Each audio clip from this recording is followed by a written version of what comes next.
Griffey going back. He's near the track. He leaps. What a catch!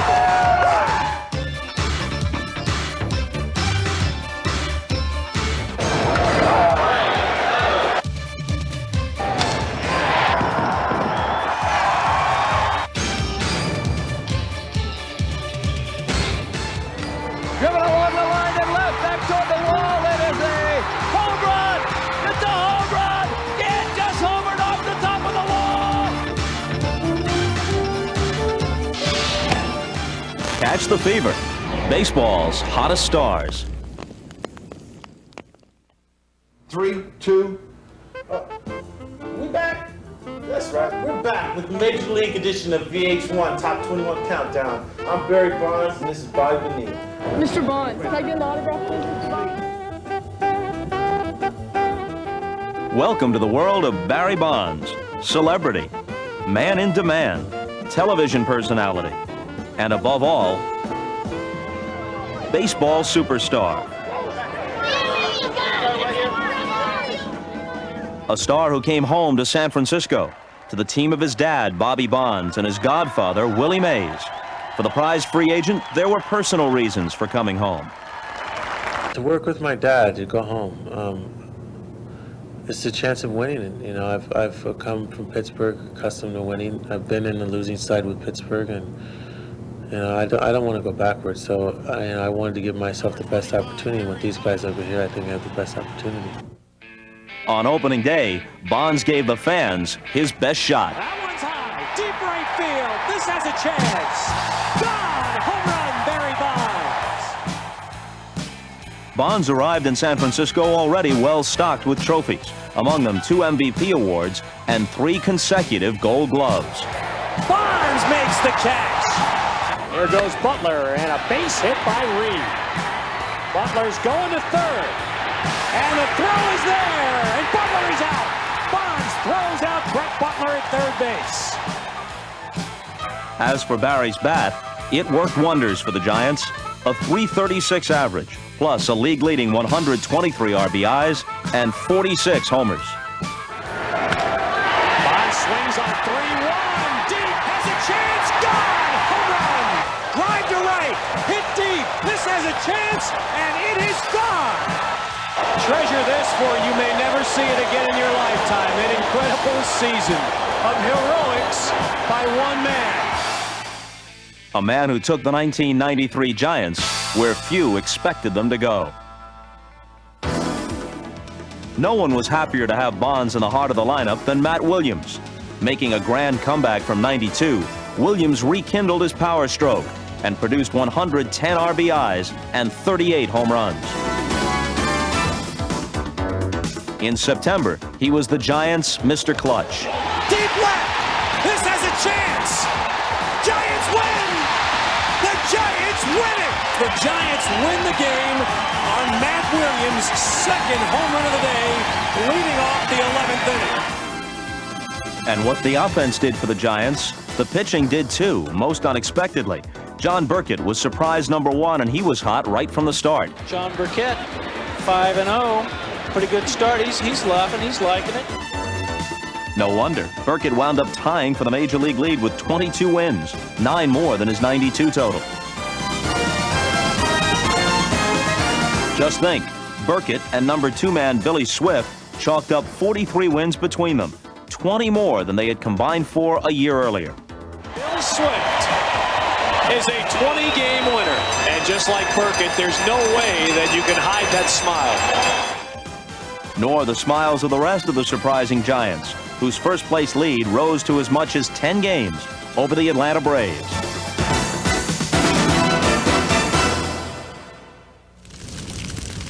Then everything went up in flames, almost literally. In the middle of July, a fire broke out at Atlanta's Fulton County Stadium. That night also marked the debut of the Braves' new slugger, and as it turned out, savior. Former Padre Fred McGriff came, swung, and fired up the Braves. To center field and deep. Back to the wall is Jordan. It's out of here. Welcome to Atlanta, Fred McGriff. His presence alone puts fear in the pitcher, whether they want to admit to it or not. Believe me, they're concerned when Fred McGriff walks into the plate. This is exactly why the Atlanta Braves went out and acquired Fred McGriff. And what could be better than having a 100 RBI, 30 home run hitter in the middle of an order that already had Ron Gant and David Justice? McGriff started a chain reaction. Gant got hot right away and reeled off 55 RBIs in 54 games. Justice responded with newfound power, and before anyone could stop them, the Braves' 10-game deficit was rapidly disappearing. Driven along the line and left, back toward the wall. It is a home run. Ron Gant has done it again. Ronnie and Freddie have hit 30-plus homers before. I'm low man on that totem pole, so I don't even try to stay with them. I just go out there and just try to get some hits. First pitch on the way to Justice. Fly ball, deep right center field. Back to the wall goes Brumfield. We're tied. Fans want a curtain call. Justice ended up with 40 home runs, and the Braves, ignited by the presence of McGriff, marked their marvelous comeback with a 51-18 finish.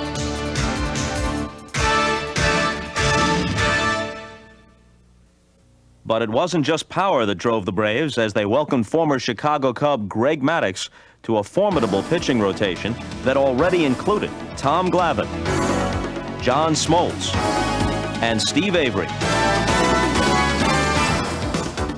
4 fabulous pitchers who were just as fabulous as expected. For starters, Maddux won 20 for the second straight time, and he led the league with a 2.36 ERA. There is the best pitcher on the planet, Greg Maddux. He is a treat to watch operate. The same might be said of Tom Glavine. He became a 20-game winner for the 3rd consecutive season and was never better than down the stretch, winning 8 of his last 9. The youngest of the 4, Steve Avery, went 18-6, and like the other 3 starters, worked more than 200 innings. What a job by 23-year-old Steve Avery. The Braves were further bolstered by John Smoltz's 15 victories, and after catching the Giants, they went to the final day of the season all tied. The Braves were home against the Rockies, and David Justice made sure of the victory. Curve swung, high drive right field. Clark is back. He looks up in the corner. It is gone. Home run, Justice. The Atlanta Braves have run the table against the Colorado Rockies. 13-0 against them, and now scoreboard watching will be the order of the day. 4,000 Brave fans stayed behind to watch the Giants play in Los Angeles. There, Dusty Baker's dream season was slipping away. Mike Piazza slammed 2 home runs as Los Angeles trounced San Francisco 12-1, finally exhausting the Giants' pennant hopes. The epic drama was over, and the Braves, winners of 104, were division champions for the 3rd time in a row.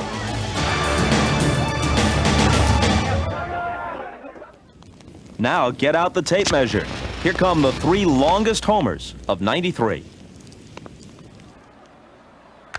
And there's a big shot. This looks like a roof ball way back, and it hits the roof, and it didn't quite go out. Sign again the 3-2 pitch. There's a drive deep left field. The wind will not knock that down. Goodbye, Dean Palmer. There it goes. Cecil Fielder touch them all on the roof. The 5th time Cecil Fielder has hit it on the roof.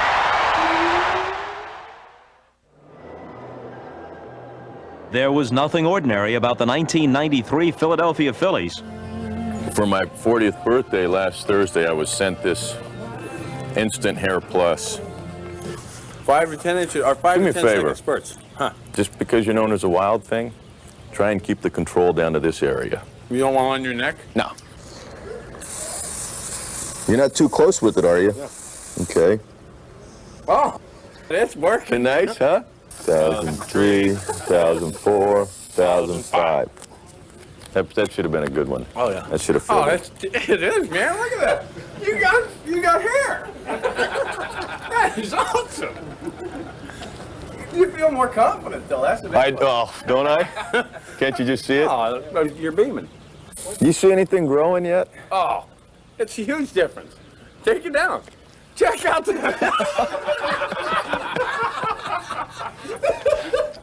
I'm going to go out there with BP without my hat on and be full of confidence. Walk around with pride there. The new Larry Anderson, new look. Yeah, the no fear. No fear. No fear fighting Phil's full of hair. That's right. With names like Grandpa, Inky, Dude, Bubba, and Wild Thing, the '93 Phillies were a study in eccentricity. You know, we don't have any...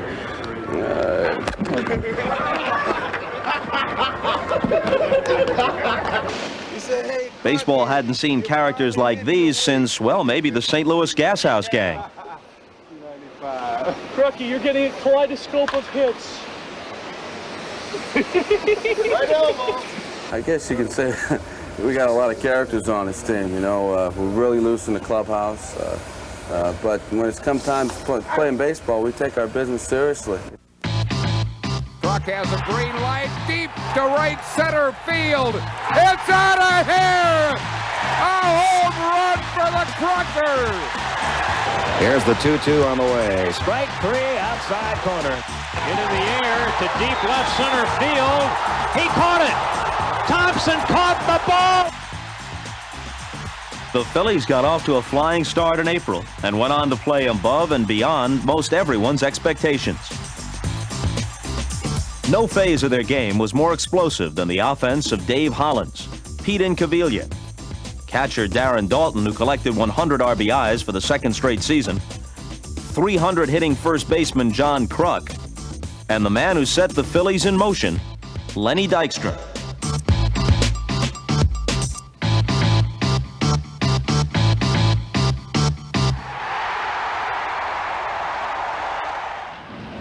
Dykstra is the Phillies' main man, and so accordingly, here's a sampling of the world according to Lenny. I play the game to win. I mean, that's the way everyone should play. I don't think my type of play is any different than most people that play at this level. It's a triple for Lenny Dykstra. Dykstra diving try. He caught it. It's another for Lenny Dykstra, and the Phillies are going to win this ball game. You know, when you bat leadoff, obviously your job is to get on base and score runs. So that's the way I approach it. But, you know, in certain situations, they'll call for me to drive in a run or to, you know, try to drive a ball. He hits this one hard and deep to right field, and Philadelphia is back in front. The darling of the city of brotherly love. When I take him the distance, I mean go 3-2, you know. When you make a guy go 3-2, sometimes it takes a lot out of him. This is typical of Lenny being able to destroy these pitches and just foul them off until he gets something he likes.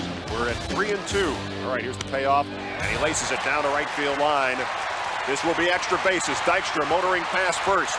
He wants three. Biggio's relay. It's a triple for Lenny Dykstra.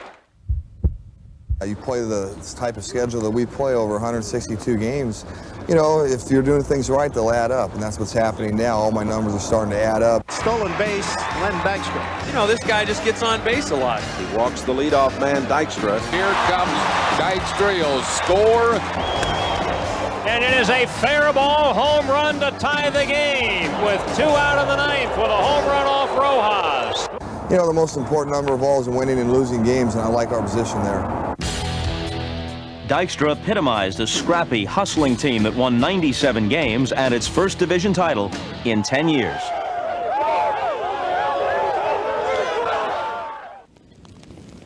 Now, you've seen the longest home runs. How about the shortest? Jose, you've hit a lot of home runs, you did a lot of great things, but that shot will live forever. And maybe this is the sign that the A's luck has changed, that this ball is going over the fence instead of back into the playing area. Mattingly's 11th home run of the year.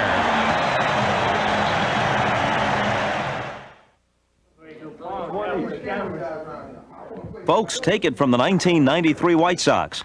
The team that plays ping pong together wins together. Or is it the team that has the big hurt has a big advantage? Frank Thomas, the most feared hitter in the White Sox lineup. Thomas, a very disciplined hitter. Not a free swinger like a lot of the power guys around the league. High and deep to left field. It's gone. How's that for the Big Hurt? Uh-oh, get out, Frank Thomas! Gone! Home run, Big Hurt! Oh, Lordy, he killed that one. And Thomas blasts one. Oh, is that thing hit? I don't want to sound cocky or anything, but that's the way Frank Thomas has always played baseball. I've been looked upon as a hitter in every team I've been on. I've been a three-hole hitter all my life, and I'm used to doing well hitting. Ground ball right field, base hit. So Frank Thomas has a 4-hit game for himself. Boy, can he hit. Gee, I think I'll trick Frank Thomas with his 2-0 breaking ball.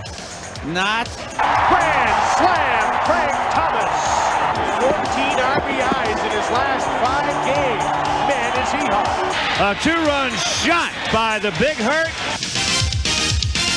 This is the first nickname I've ever had that I've enjoyed. The explanation of the Big Hurt is I'm hurting the baseball, I'm hurting the other team, and that's what it's all about.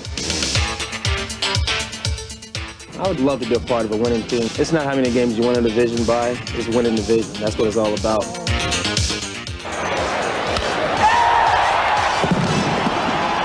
The Big Hurt.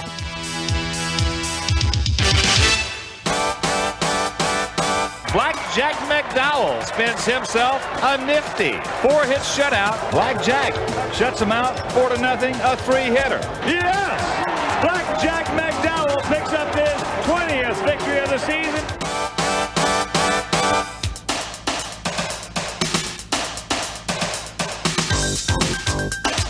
Jack McDowell just keeps getting better. In 1993, he topped the 20-win plateau for the second straight time, and that gives him 73 wins in 4 seasons. It's hard to lose with Jack McDowell on the mound. He brings a little more to the ballpark than just his pitching ability. He's just one of those guys in the clubhouse that you can't ignore, and you know when he's pitching because he'll let you know in the dugout every inning that he's on the mound. He's our man, and when he pitches, we always feel like we can win, and he's the guy we got to go to when we need to win, and he's definitely the best competitor on our team. One thing gets lost with Jack a little bit. They talk about how tough he is and this and that, and he is that. I think sometimes, though, it gets lost in how good a stuff he has. He's as tough mentally as any pitcher I've seen, but his stuff is a lot better than people give him credit for.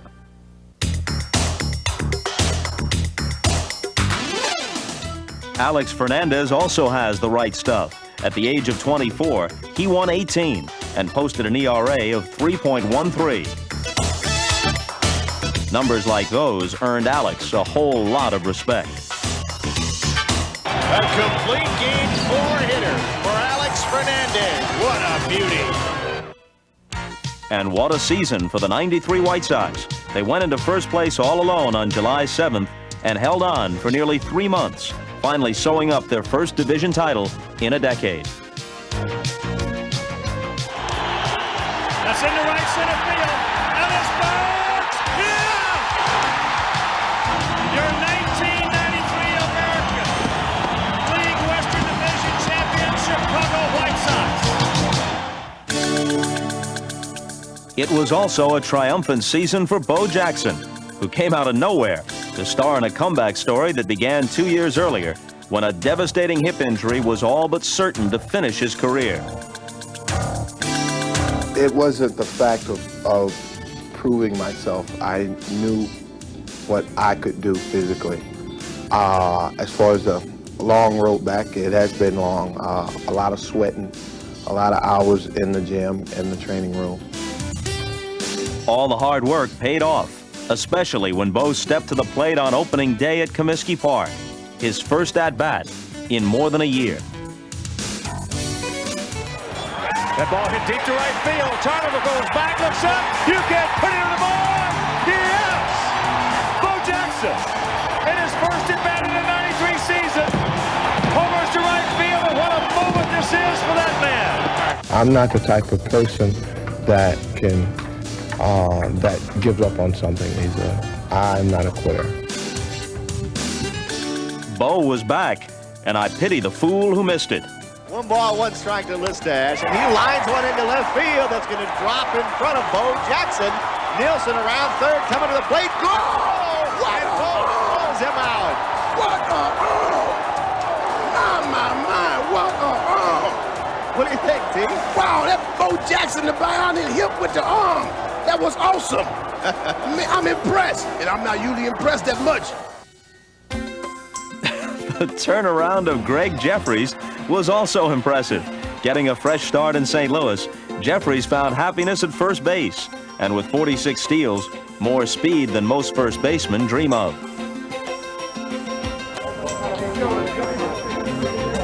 Seems life with the Cardinals has gone a whole lot smoother than Jeffries' troublesome days with the Mets. Well, it was tough because when I came up here, I hit 321 or something like that, and I think they wanted to go higher all the time, and I tried to do that, and I think I tried to do a little too much, and I wasn't enjoying the game because if I didn't get a hit that game, I'd be all stressed out, or if we lost, and I had a big part of losing, and that would really bother me also. Now that Jeffries seems to have a new lease on life, coming back to Shea Stadium as a visitor is altogether different. What? Well, it kind of makes you feel like you're starting over again. You got a fresh start. And, coming back to the National League where I really love to play and getting a chance to play in a beautiful place with great fans, it gives you a chance just to start over and enjoy baseball again. Jeffries found plenty of enjoyment at the plate in '93, hitting .342, third best in the National League, and 60 points above what he had hit the year before. And now on to some of the best catches of 1993. Pitch again. Liner deep to center field. Back goes McRae. Wow! To left center field. And Ben Sheldon was there. The ball was deflected and caught by Al Martin. Anderson back to the wall. Ricky leaps and makes the catch. Puckett going back at the track, at the wall. He leaps up and pulls it back into the park. Baltimore's Camden Yards hosted the 1993 All-Star Game, which in recent years has turned into something of a two-day extravaganza. Nothing but stars, stars, and more stars. With the pressures of the season on hold, the '93 event was a festival of fun and frolic. Just how much fun? Well, follow around five-time All-Star Barry Larkin and find out. Come on. Oh, yeah. How come you hitting fifth and I'm hitting second? You just a punch and Judy hitter. You a hitter. Like I said, I think they got the names reversed. That's right. See, I'm the table setter. You're the man in the East. That's right. I want you to tell everybody out there. Now tell me about this evolution about the middle infield is getting better looking every year. You don't want to play two then. You don't want to play two today? No, not today. Well, usually get 3 or 4 in the first one. He wants to play two. Too hot today. Too hot. Now what about facing this guy right here though? Now see, Daryl Kyle now, and all of a sudden this year, he getting that fork ball over for a strike now, where before it was just fastball, curveball. But he got the fork ball. I know what's up. I study. I do my homework. I got a base hit on that fork ball too. He couldn't believe it. Yeah. I voted for you. And I voted for you. I only picked out 2 ballots. 2? Just 2. One for me, one for you? Yeah, that's it. Didn't fill nobody else's name in.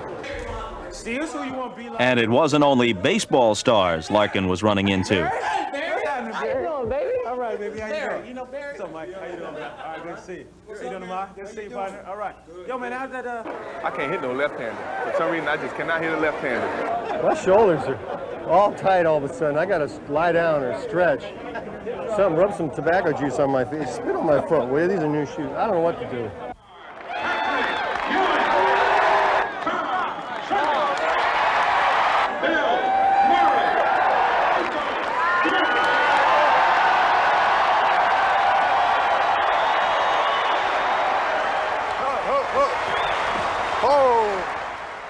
Now, these celebrities weren't here just for fun.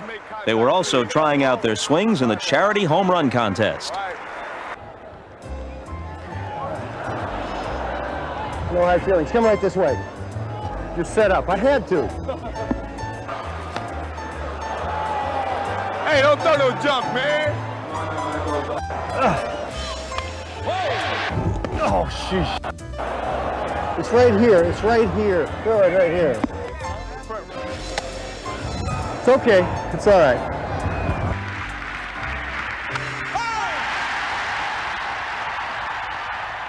Utah Street. Tom Selleck won the Derby with the only home run. Of course, the big attraction of the day was the real home run contest with the real home run hitters.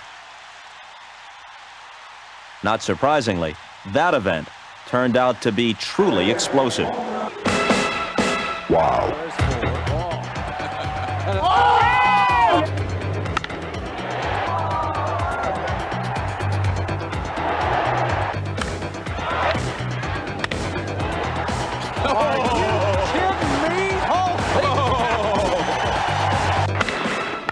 Wow. Holy cow. That may have hit the warehouse, and they announced it did. Wow. Ken Griffey Jr.'s warehouse shot was a first, but even that paled in comparison to this blast. He hit that one pretty well. By Juan Gonzalez. Holy cow. No one has ever hit one that far in a game. Gonzalez hit 2 monster shots and beat out Griffey to win the Derby. Question is, how did the world's most celebrated athlete want to remember his visit to the All-Star game? How else? By getting an autograph from one of baseball's hottest stars. Kid, where Ken Griffey go?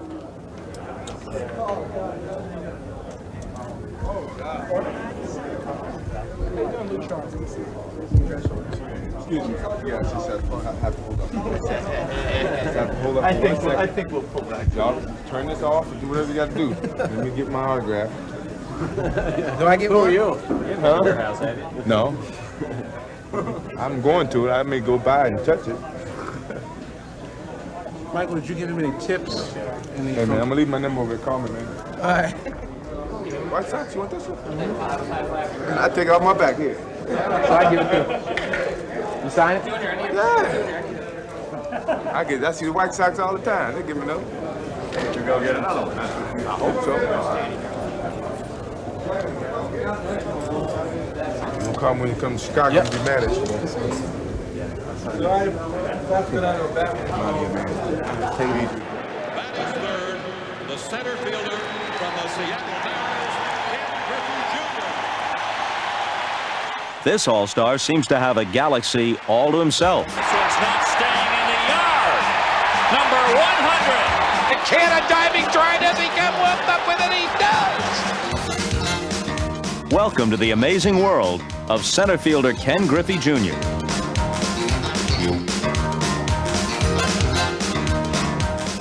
But in 1993, it wasn't Griffey's defense that made the biggest news. It was his bat. There's a drive deep toward right field. Ken Griffey Jr. has homered in 3 straight ball games. 4 straight. 5 straight. 6 consecutive games, home runs. Junior sends a high fly ball, Nelson, deep to center field. It is grand salami time, and Junior becomes only the 3rd man in Major League history to hit home runs in 7 consecutive games. Unbelievable. The next day, Griffey watchers poured into Seattle's Kingdome in the hopes of seeing Jr. enter the record books alongside Don Mattingly and Dale Long with home runs in 8 straight games. Calm and collected as usual, Griffey was retired in his first 2 at-bats. But in the bottom of the 7th, he kept the crowd of 30,000 plus waiting no more.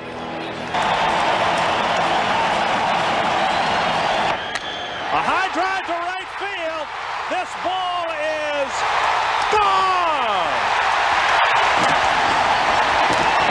Gone and into the history books.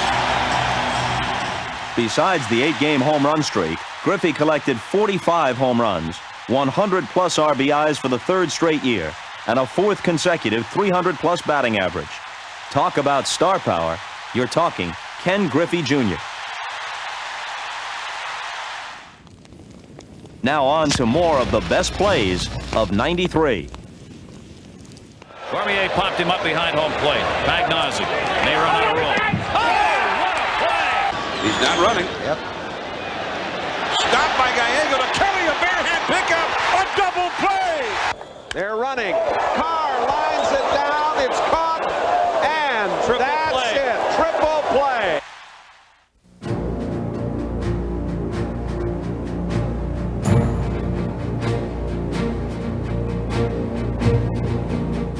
The magic number is 400. It's been reached 9 times this century. The last player to hit the mark was Ted Williams, of course. The splendid splinter batted .406 in 1941. The last to come close was George Brett, who hit .390 in 1980. Then came John Olerud.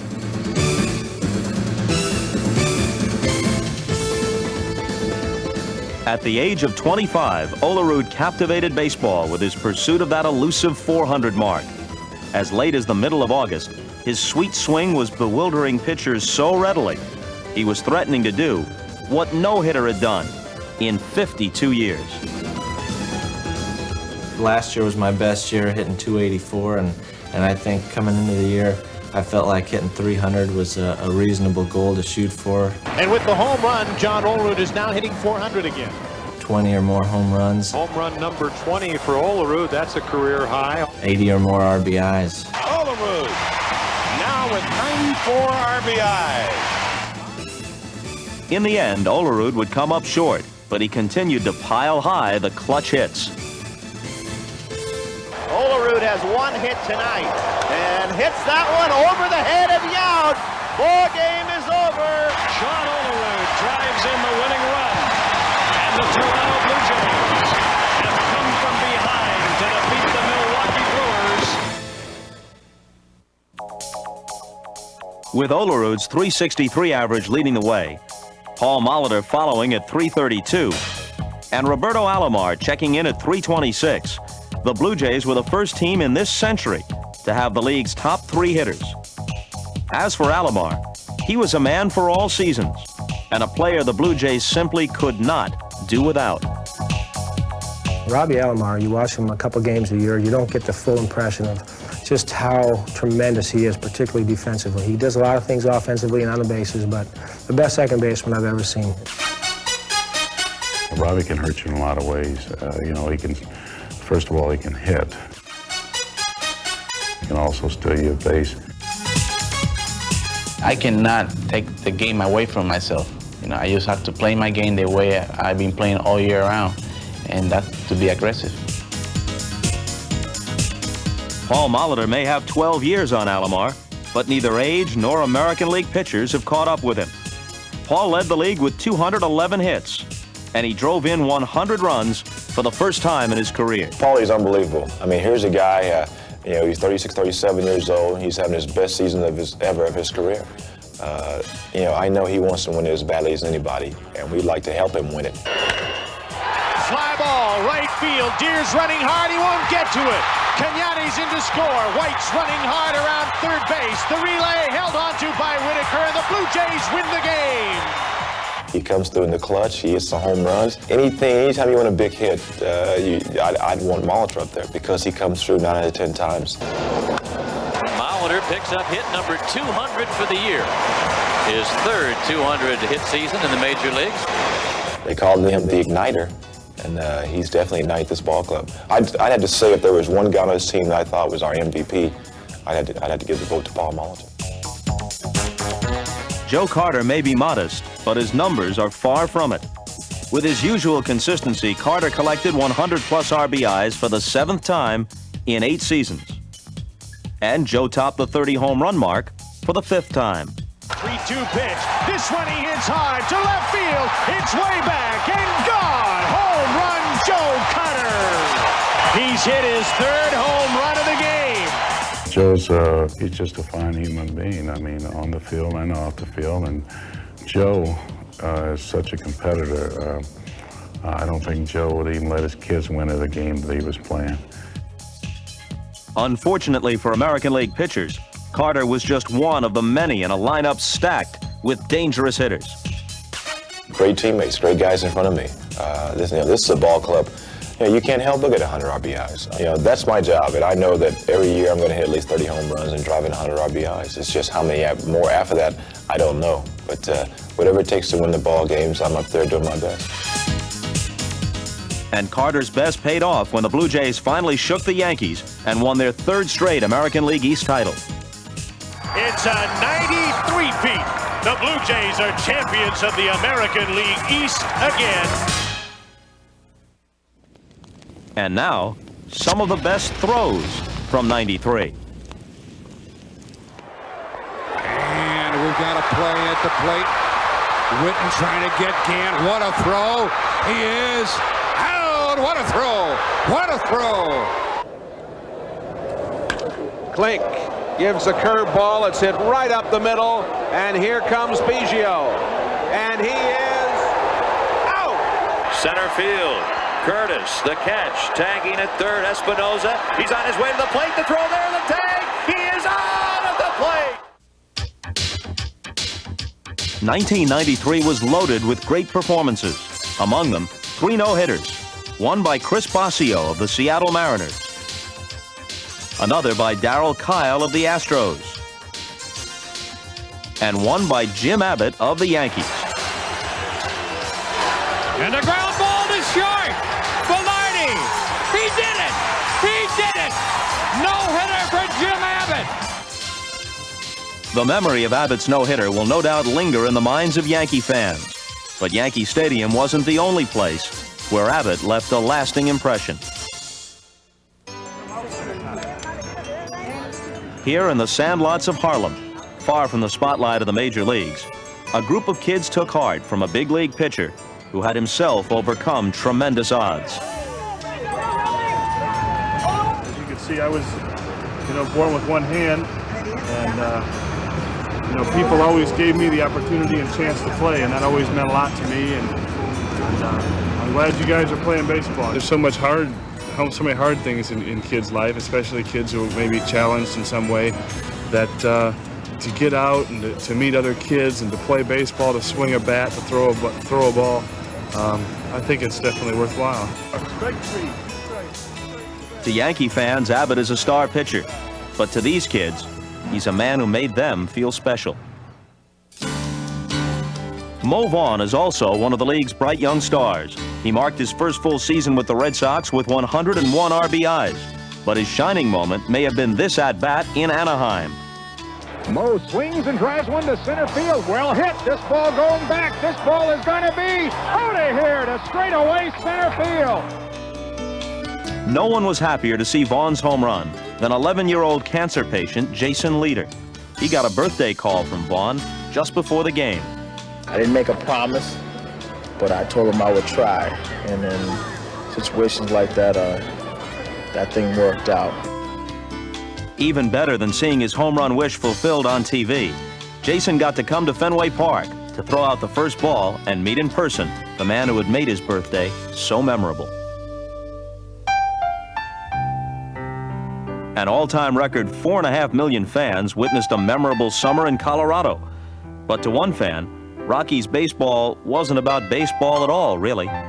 During the summer, 3 players visited Denver Children's Hospital.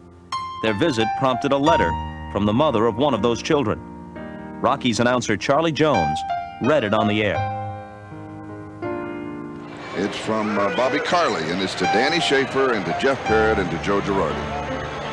And the letter reads, in May of this year, the 3 of you came to visit the patients on the oncology unit at Denver's Children's Hospital. I am certain you don't remember me, but I'm hopeful that you remember my son, Spencer Carley. He was 3.5 years old, and in honor of your visit, he dressed in his Rockies gear, a t-shirt and shorts and a ball cap. And the 3 of you signed the brim of his cap during your visit. And Spencer asked, the next time you came, would you bring him a hot dog from the park? And Spencer loved the Rockies. And before he got sick, he cheered you at the parade from Union Station, and going to watch the Rockies play was his favorite way to spend an afternoon or evening. And I'm writing you to let you know how much your visit meant to Spencer. I've recently heard criticism about players' accessibility to young fans and willingness to sign autographs. And I believe those criticisms are unjustified, and I want to take this opportunity to express my gratitude for the time and attention that you gave my little boy. Spencer died on June the 13th, less than 2 months after he was diagnosed with leukemia. He did not have many days of pleasure during the time that leukemia ravaged his little body, but he surely was one happy little boy the day that the Rockies came to see him. He wore the cap that you signed for him. He wore it every day, and he never missed an opportunity to doff his cap and proudly display your name. You will never know what a wonderful gift from God that Spencer was. And I know that the time that you spent with him lifted his spirits. If each of your professional careers ended today, I hope that you would realize how successful you have been and how rich you truly are. The gift you gave Spencer, one of God's children, was more valuable than anything else you may accomplish. Thank you for giving me such a beautiful memory of my precious little boy. Signed, Bobby Carter.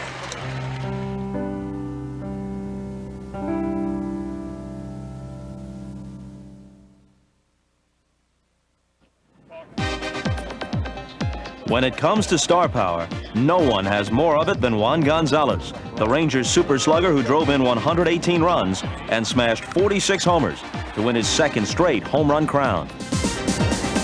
Nobody catches that. Over and out. Oh, my. Want more? Well, how about 3 homers in one game? Oh, goodness gracious. 2-0 Texas, number 37 for Juan Gonzalez. Goodbye. I'm telling you. Will it land? It's halfway up. What a shot. If it's fair, there's a chance. It's number 3 for Gonzalez. A line shot down the left field line.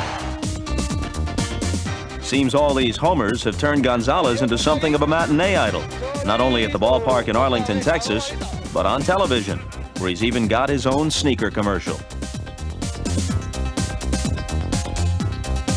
But nowhere is Gonzalez more popular than in his native Puerto Rico. At 24 years old, and with 100 home runs already under his belt, Gonzalez is the pride of his hometown, Vega Baja.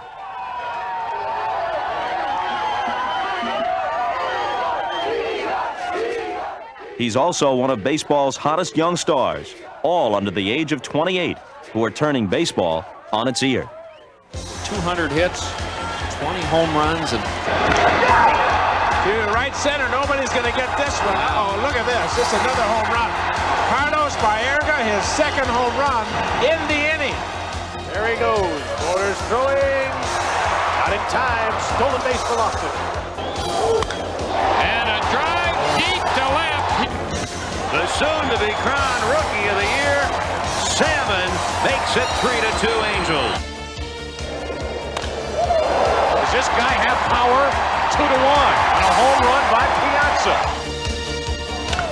That is a smash. And he corks it into right center. Oh, into right field. Into center field. Did he? Yes! His 4th home run of the game.